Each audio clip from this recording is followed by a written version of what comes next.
বাংলাদেশে এখনো রাজনৈতিক পরিস্থিতি বেশ অস্থিতিশীলতা আছে। যদিও ধারণা করা হচ্ছিল যে 5ই আগস্টের পর হয়তো দ্রুততম সময়ে সবকিছু নিয়ন্ত্রণে চলে আসবে। সাম্প্রতিক সময়ে ছাত্র আন্দোলনের সময় যে হত্যাকাণ্ডগুলো ঘটেছিল, ওই প্রত্যেকটি হত্যাকাণ্ডের ঘটনায় আলাদা আলাদা করে মামলা রুজু করা হচ্ছে। আওয়ামী লীগ নেতা কর্মীদেরকে সেখানে অভিযুক্ত করা হচ্ছে। নাম্বার অফ যে ডেথ এবং ইনজিওর্ড সেটা প্রায় জালিয়ানওয়ালাবাগের সঙ্গে কিছুটা কম্প্যারেবল। অতীতে আমরা দেখেছি যে 15 বছরে জুডিশিয়ারি সেটা এক্সিকিউটিভ ব্রাঞ্চের অঙ্গুলি হেলনে চলত। বাট এক্সিকিউটিভ ব্রাঞ্চ চাচ্ছে সেটাই তারা করত। এখনো যদি সেটারই একদম কমপ্লিট রিপিট হয়ে যায়, সেটা কিন্তু বাঞ্ছনীয় নয়। যুক্তরাষ্ট্রে ওই যে জর্জ ফ্লয়েডের হত্যাকাণ্ড হল, সেই জন্য কি আমরা প্রেসিডেন্ট বাইডেনের বিরুদ্ধে বা প্রেসিডেন্ট ট্রাম্পের বিরুদ্ধে ফ্লয়েডের জন্য মামলা করব? এই দেশে উন্নত দেশ, আইনের শাসন, যেখানে প্রশ্ন নেই এই দেশে, এটা একটা সিলি পুরো জিনিসটা। এটা একটা হচ্ছে বিএনপির লোকরা দেশব্যাপী লুটতরাজ এবং চাঁদাবাজি ব্যাপক হারে শুরু করে দিয়েছে। বাংলাদেশে এখনো রাজনৈতিক পরিস্থিতি বেশ অস্থিতিশীলতা আছে। যদিও ধারণা করা হচ্ছিল যে 5ই আগস্টের পর হয়তো দ্রুততম সময়ে সবকিছু নিয়ন্ত্রণে চলে আসবে। যদিও আমরা আজকে দেখেছি জাতিসংঘের মহাসচিব তিনি অন্তর্বর্তীকালীন সরকারকে সর্বোচ্চ সহযোগিতা দেওয়ার আশ্বাস দিয়েছেন। আজকে তিনি কথা বলছিলেন এবং যে বিবৃতিটা দিয়েছেন সেখানে তারা বলছেন। আমরা একটু ফিরবো প্রফেসর ডক্টর মোস্তফা সরোয়ার। সেটা হলো একটার পর একটা মামলা দায়ের করা হচ্ছে। সবশেষ ক্ষমতাসীন দল আওয়ামী লীগ তাদের সর্বোচ্চ নেতা থেকে শুরু করে একেবারে দলের কর্মী পর্যন্ত বিভিন্নভাবে তাদের বিরুদ্ধে মামলা দেওয়া হচ্ছে। বিশেষ করে সাম্প্রতিক সময়ে ছাত্র আন্দোলনের সময় যে হত্যাকাণ্ডগুলো ঘটেছিল, ওই প্রত্যেকটি হত্যাকাণ্ডের ঘটনায় আলাদা আলাদা করে মামলা রুজু করা হচ্ছে। আওয়ামী লীগ নেতা কর্মীদেরকে সেখানে অভিযুক্ত করা হচ্ছে এইসব মামলায়। এই মামলা এবং একই সাথে মানবতা বিরোধী অপরাধ ট্রাইব্যুনালে তাদের বিচার শুরু হচ্ছে। এটাকে আপনি কিভাবে দেখছেন? না, এটা হচ্ছে কি যে হত্যাযজ্ঞ যেটা হয়েছে সেটা তো মানে আমাদের ইতিহাসে কখনো এটা ছিল না। এমনকি আমি আপনাদের অনুষ্ঠানে একবার বলেছিলাম যে নাম্বার অফ যে ডেথ এবং ইনজিওর্ড সেটা প্রায় জালিয়ানওয়ালাবাগের সঙ্গে কিছুটা কম্প্যারেবল। কাজে এটা একটা খুবই আমাদের ইতিহাসের একটা চরম অন্ধকার যুগ, অন্ধকার সময় চলে গেছে এই হত্যাযজ্ঞটা। কাজে এর বিচার হওয়া অবশ্যই প্রয়োজন। কিন্তু ব্যাপারটা কি যে বিচার করতে হলে যে একটু রেশনাল থাকতে হবে। কারণ অতীতে আমরা দেখেছি যে 15 বছরে জুডিশিয়ারি সেটা এক্সিকিউটিভ ব্রাঞ্চের অঙ্গুলি হেলনে চলত। বাট এক্সিকিউটিভ ব্রাঞ্চ চাচ্ছে সেটাই তারা করত। এখনো যদি সেটারই একদম কমপ্লিট রিপিট হয়ে যায়, সেটা কিন্তু বাঞ্ছনীয় নয়। সত্যিকার অপরাধী যারা, তাদেরকে বিচার করা উচিত। আমি যেমন একটা এক্সাম্পল দেবো, যেমন ধরেন খুন কেসে আসামি করেছে সাইমা ওয়াজেদ পুতুলকে। আচ্ছা, তাহলে আমরা যারা বাইরে থেকে দেখছি, আমরা কি দেখছি যে উনি তো দিল্লিতে কাজ করছেন। হ্যাঁ, কিছুদিন হয়তো উনি মায়ের এখানে বেড়াতে আসছিলেন, কিন্তু উনি কি এই খুন কেসের সঙ্গে জড়িত? যে কেসটা দেওয়া হয়েছে, আমি বুঝতে পারছি that is FIR, first information report. Ultimately প্রমাণ হবে যে কে করেছে কে করে নাই। কিন্তু এই যে অতি উৎসাহীদের যে দল, হ্যাঁ, হয়তো কোনো লয়ার আছে, হ্যাঁ, যাদের মনে অনেক দুঃখ কষ্ট আছে, হ্যাঁ, তারা একটু ভেঞ্জেন্সফুল হচ্ছে। এতে কিন্তু বিচার ব্যবস্থাটাকে যেটা ন্যায্য হওয়ার দরকার তা থেকে কিন্তু একটু কম্প্রোমাইজড হয়ে যায়। এ ব্যাপারে আমি মনে করব যে খুবই সাবধান হওয়া উচিত। এবং আমি আর একটা কথা বলবো, এর আগেও আপনাদেরকে বলছিলাম যে এই যে গভর্নমেন্ট, এটা যদি আমি বলি এটাকে ইন্টারিম গভর্নমেন্ট বলি, হ্যাঁ, সেটা কিন্তু ঠিক নয়। কারণ কনস্টিটিউশনে কোথাও ইন্টারিম গভর্নমেন্ট নেই। কিন্তু ডক্ট্রিন অফ নেসেসিটি দিয়ে যদি এটাই আমি করতে যাই, তাহলে why not I consider this as a revolution, বিপ্লব। এবং তখন আমি ডক্ট্রিন অফ নেসেসিটি অ্যাপ্লাই করে এটাকে বলবো যে বিপ্লবী সরকার সে তার কাজ করবে। তাহলে কিভাবে চলবে? আমি যেমন এই কেসের ব্যাপারে আমি আপনাকে একটা উল্লেখ করব। এই কনস্টিটিউশনের মধ্যে শেখ মুজিবুর রহমান বঙ্গবন্ধুর পরিবারে কিন্তু সেফটি নেট করা আছে, তাদের সিকিউরিটি, এবং সিকিউরিটি তাদের বংশধরদের নাম্বার ওখানে আছে যে কারা কারা পাবে। এবং তারা নিজেদের ইচ্ছা মতো তারা যেটা ইচ্ছা করে, যেমন ধরুন কেউ হয়তো আমেরিকাতে সিটিজেন, কেউ হয়তো ফিনল্যান্ডের সিটিজেন, কেউ, এগুলো কিন্তু তার আত্মীয় স্বজন রয়েছে, ইংল্যান্ডের সিটিজেনশিপ, সেখানে তাদেরকে ইচ্ছা মতো ওখানে সিকিউরিটি দিতে হবে। এটা একটা বিরাট ব্যয়ভার, এবং এটা কিন্তু পৃথিবীর ইতিহাসে খুব কম আমরা দেখেছি। কাজে এই যে এইটাও কিন্তু আছে, হ্যাঁ। কাজে এই কনস্টিটিউশনকে আমি যদি রেশনালাইজ করার চেষ্টা করে এর প্রতিটি প্রভিশনকে ফলো করার চেষ্টা করি, সেটা হবে বাতুলতা।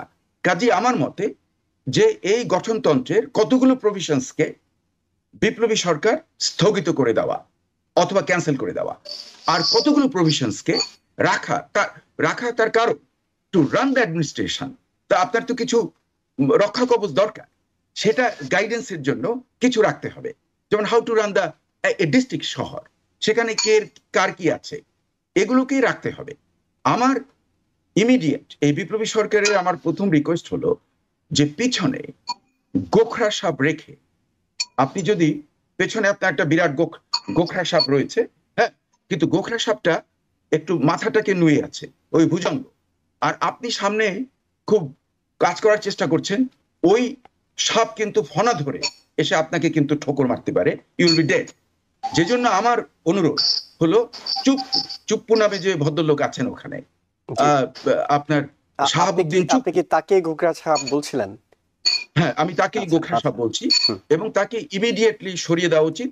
এবং যখনই মানে কনভিন্সড, মানে এই ব্যাপারে কোনো থাকা উচিত, মানে যে দোদুল্যমানতা থাকা উচিত না।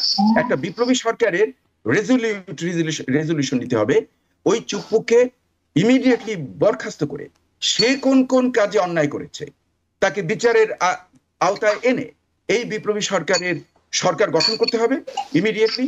এবং সেটা হয়তো হতে পারে যে ইউনূস হয়তো could B A president but with a lot of power in his hand, এটা উনি করতে পারেন। এভাবে করে যদি এটাকে ঢেলে সাজিয়ে, মানে ওই প্রভিশনস কতগুলোকে বন্ধ করে দেওয়া, যেমন বঙ্গবন্ধুর পরিবারের যে সেফটি দেওয়া, আপনি চিন্তা করে দেখুন, এই সেফটি দিলে পরে আপনি এদের নামে কেস হচ্ছে, আপনি কিভাবে তাদেরকে দেশে আনবেন? মানে যেটা ভারতের সঙ্গে যে আমাদের যে মানে আমরা এই বিষয়টাতে আসবো। আমরা একটু সৈয়দ মোহাম্মদুল্লাহর এই বিষয়ে মন্তব্য শুনে আসতে চাই যে নির্বিচারে গণহারে হত্যা হয়েছে, গণহারে এখন মামলা হচ্ছে, এবং এর আগে আমরা দেখেছি যে যে মামলাগুলো রাজনৈতিক বিবেচনা হতো, পরবর্তীতে কিন্তু সরকার পরিবর্তন হলে সেগুলো একেবারে রাজনৈতিক বিবেচনায় গণহারে আবার বাতিল করা হয়। তো এই যে মামলা পাল্টা মামলা, হামলা পাল্টা হামলা, এই সংস্কৃতি থেকে বের হয়ে আসার যে চেষ্টা, সেটা কতটুকু দেখছেন আপনি? বের হওয়ার তো কোনো চেষ্টা আমি দেখছি না। সেই গতানুগতিক পদ্ধতি অনুসরণ করা হচ্ছে। নতুন সরকার আসার সাথে সাথে এটা অন্তর্বর্তীকালীন সরকার, বিপ্লবী সরকার না। বিপ্লবী সরকার বিপ্লবীদের ছাড়া, ক্যাডার ছাড়া, কমিটেড লোক ছাড়া, এই উচ্চ মধ্য বুর্জোয়া ক্লাসের লোক, এদেরকে দিয়ে আজ যাই হোক বিপ্লবী সরকার হবে না। যাই হোক, এটা অন্য কথা। আর একটা হচ্ছে যে মামলাগুলো, যেটা পুতুলের কথা উনি বললেন, সায়মাবাজে, মানে পুরো জিনিসটা তারা নিজেরাই হাস্যকর করে দিচ্ছে। মানে যে সে দেশেই থাকে না, দেশে থাকলেও সেই সমস্ত দেশের পলিটিক্স নিয়ে কিছু কাজ করে না। সে আন্তর্জাতিক জাতিসংঘের একটা চাকরি করে সেই তরুণী, ফলে তার বিরুদ্ধে মামলা দিয়েছে, নিজেরাই খেলো করে ফেলছে। এরা যে ওই বিভিন্ন জায়গায়, কোন একটা গ্রামাঞ্চলে দেখলাম এক হকার তার হত্যাকাণ্ডের জন্য শেখ হাসিনার বিরুদ্ধে মামলা দিয়েছে। শেখ হাসিনার শাসনামলে যত অপরাধ যত জায়গায় হয়েছে, বা মানে যে কোনো একজনের গ্রামাঞ্চলে, ধরা যাক যুক্তরাষ্ট্রে ওই যে জর্জ ফ্লয়েডের হত্যাকাণ্ড হল, সেই জন্য কি আমরা প্রেসিডেন্ট বাইডেনের বিরুদ্ধে বা প্রেসিডেন্ট ট্রাম্পের বিরুদ্ধে ফ্লয়েডের জন্য মামলা করব? এই দেশে উন্নত দেশ, আইনের শাসন, যেখানে প্রশ্ন নেই এই দেশে, এটা একটা সিলি পুরো জিনিসটা। এটা একটা হচ্ছে বাংলাদেশের একজন গোলাম মোল্লা রনি নামে, তার একটা তিনি অনবরত একটার পর একটা টক শো দিচ্ছেন। তার একটা টক শোতে, লেটেস্ট টক শোতে আজকে দেখলাম তিনি নিজে বলছেন যে মানে বিএনপির লোকরা দেশব্যাপী লুটতরাজ এবং চাঁদাবাজি ব্যাপক হারে শুরু করে দিয়েছে। এই একটা, পরে আবার একটুখানি সংশোধন করে বলছেন তবে এর সাথে দলের নেতাদের কোনো যোগাযোগ আছে নেই। কিন্তু ওই কথা উনি থেকে সরে আসলেন না, ওরা শুরু করে এই একটা। আরেক পর্যায়ে তিনি বললেন মানে জামাত সমস্ত বিভিন্ন জায়গায় প্রশাসন দখল করে ফেলেছে, তাদের লোক বসিয়ে দিয়েছে। তো ঘটনাটা কি হচ্ছে, ডাক্তার ইউনূস ডক্টর আর ডাক্তার একই জিনিস, বাংলা ইংরেজিতে দুইটাকেই ডক্টর।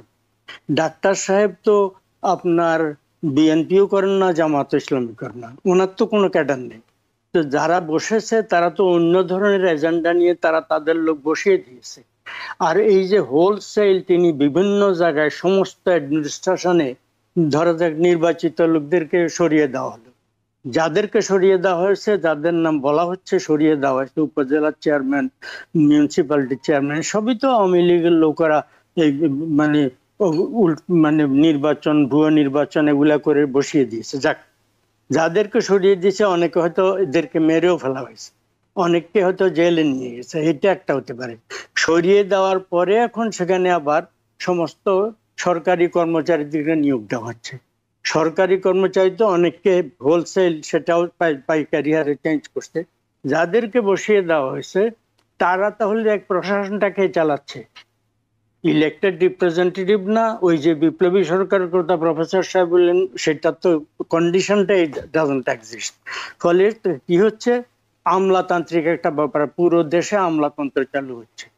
আর এই যে আন্দোলনটা, এই আন্দোলনে ডক্টর ইউনূসের সম্পর্কে এখন নানা কথা শোনা যাচ্ছে। একটা কথা হচ্ছে বাংলাদেশ রাষ্ট্রের মূল স্থপতি শেখ মুজিবুর রহমান, এই সম্পর্কে কেউ যদি প্রকাশ্যে এটাকে চ্যালেঞ্জ করেন, আমি জানি না কেউ করেন কিনা।